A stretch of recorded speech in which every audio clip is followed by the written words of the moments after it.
Chapter 40. The Shape of Smoke. The sun leaned low on the horizon, turning the mountains purple and bleeding gold across the hood of the old pickup. Dust hung in the air like a question that wouldn't settle. Kevin sat on the tailgate of the old Dodge, rolling a cigarette with fingers that had once picked the pockets of financial institutions. Now they fumbled with thin paper and dry leaves, grasping at the illusion of calm. Isabella emerged from inside the rickety garage, arms full. 3 quarts of motor oil clutched against her chest and a boxed air filter tucked under one elbow. She squinted against the light, gave him a glance, then walked straight past without a word. Kevin watched her go. She had that way about her. Silent, efficient, a storm in still water. He didn't know how old she was, late 30s maybe. Younger than him, but with the look of someone who'd learned early not to ask for anything she didn't plan on earning herself. That the right filter? He asked, his voice low and careful, like a man testing the air for smoke. Isabella didn't turn around. The man at the garage said yes, she replied in Spanish-accented English. If he's wrong, you can blame him.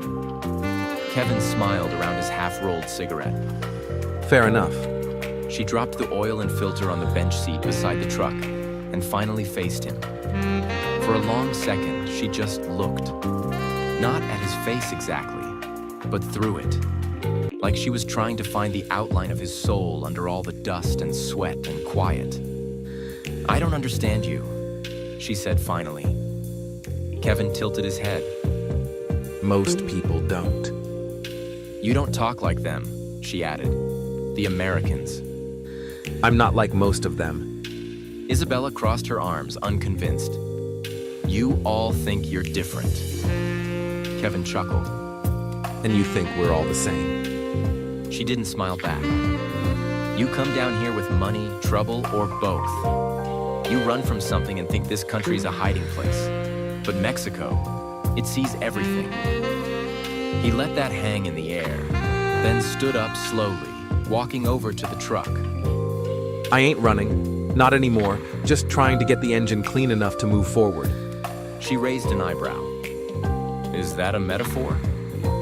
He walked over to the open hood, reached for the oil cap and twisted it open. Not today. For a while, they worked in silence. The kind of silence that's not really empty, just full of things unspoken. Kevin poured the oil. Isabella handed him a rag without asking. She didn't need to ask. She watched his hands, his posture, the way he moved around the truck. Not like a mechanic, not like a drifter either.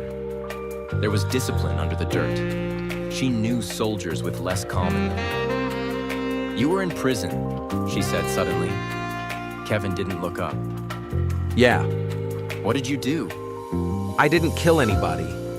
But you did something. He nodded once. Yeah, I did something. Another silence. This one colder. When the new oil was in and the air filter replaced, Kevin closed the hood with a soft thunk. Isabella stood with her arms crossed, eyes narrowed. You think I should send you away, she said.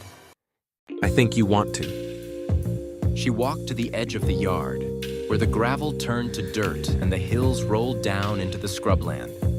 The wind moved through her black hair, lifting strands around her face. There's something about you, she said, her voice quieter now. I don't know if it's danger or sadness. Kevin lit his cigarette at last, took one drag, then another. Maybe both.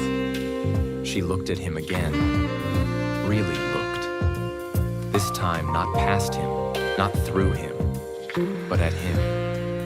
You'll leave soon, she said. They always do. Kevin exhaled smoke into the sunset. Unless something makes me stay. Isabella didn't answer. She just turned and walked back to the driver's door of the truck.